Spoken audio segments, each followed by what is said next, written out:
Please like the video and share it so that it reaches many more people and you get sawaba, or rewards from Allah.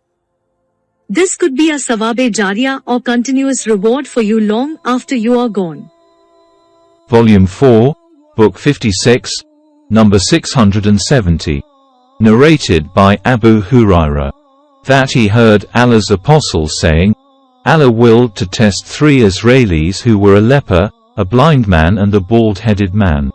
So, he sent him an angel who came to the leper and said, "What thing do you like most?" He replied, "Good color and good skin, for the people have a strong aversion to me." The angel touched him and his illness was cured, and he was given a good color and beautiful skin. The angel asked him, "What kind of property do you like best?" He replied, "Camels or cows." The narrator is in doubt, for either the leper or the bald-headed man demanded camels and the other demanded cows. So he, i.e. the leper, was given a pregnant she-camel, and the angel said to him, "May Allah bless you in it." The angel then went to the bald-headed man and said, "What thing do you like most?" He said, "I like good hair and wish to be cured of this disease, for the people feel repulsion for me." The angel touched him and his illness was cured, and he was given good hair. The angel asked him, "What kind of property do you like best?" He replied, "Cows." The angel gave him a pregnant cow and said, "May Allah bless you in it." The angel went to the blind man and asked, "What thing do you like best?" He said, "I like that Allah may restore my eyesight to me so that I may see the people." The angel touched his eyes and Allah gave him back his eyesight. The angel asked him, "What kind of property do you like best?" He replied, "Sheep." The angel gave him a pregnant sheep. Afterwards, all the 3 pregnant animals gave birth to young ones, and multiplied and brought forth so much that one of the 3 men had a herd of camels filling a valley, and one had a herd of cows filling a valley, and one had a flock of sheep filling a valley.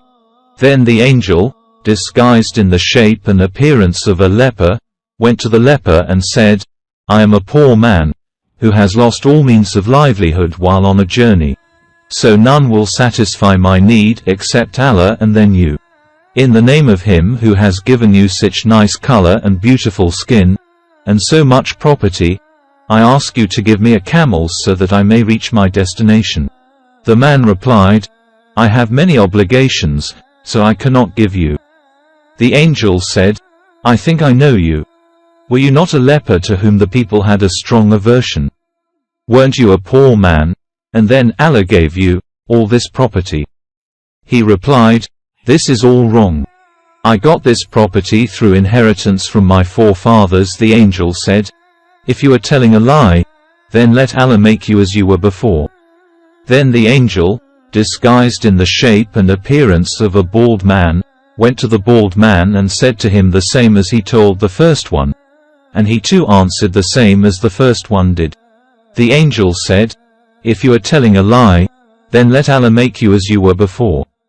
The angel, disguised in the shape of a blind man, went to the blind man and said, "I am a poor man and a traveler, whose means of livelihood have been exhausted while on a journey.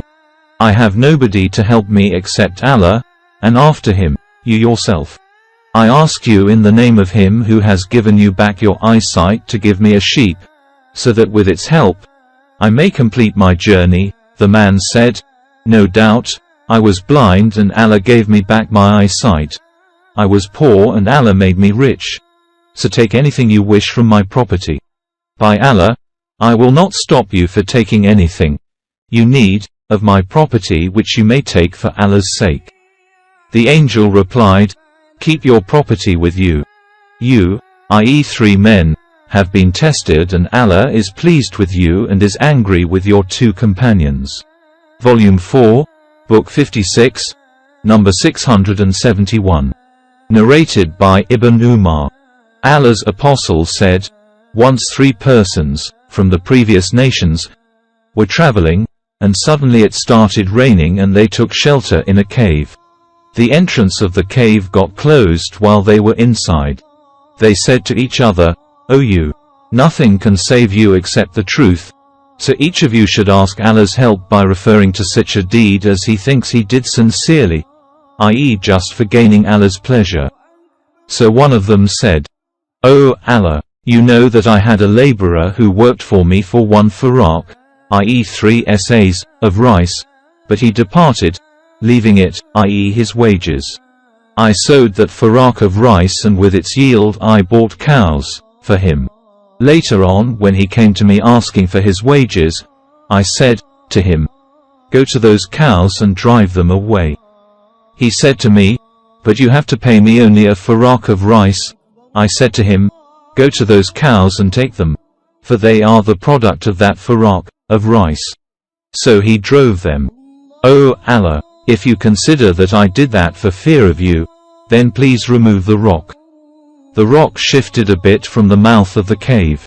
The second one said, "O Allah, you know that I had old parents whom I used to provide with the milk of my sheep every night. One night I was delayed, and when I came, they had slept, while my wife and children were crying with hunger.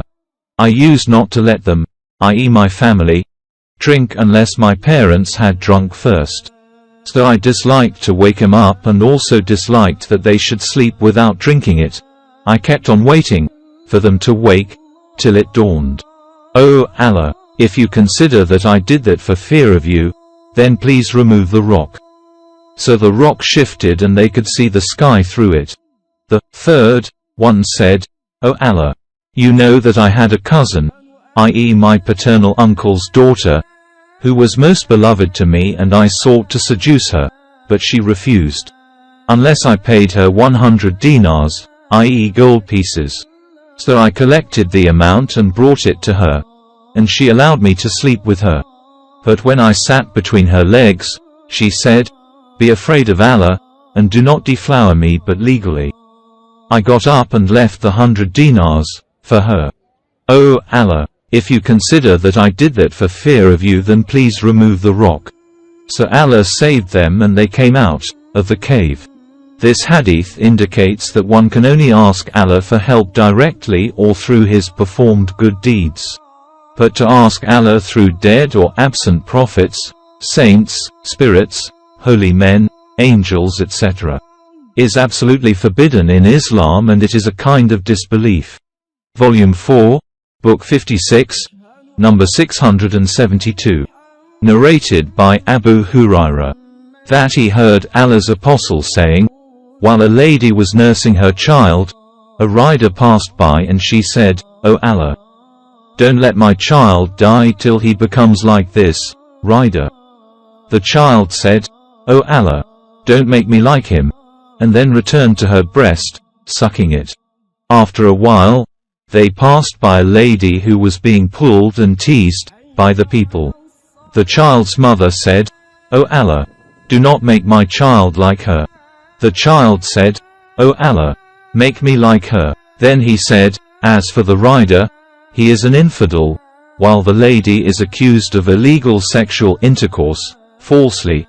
And she says, "Allah is sufficient for me. He knows the truth."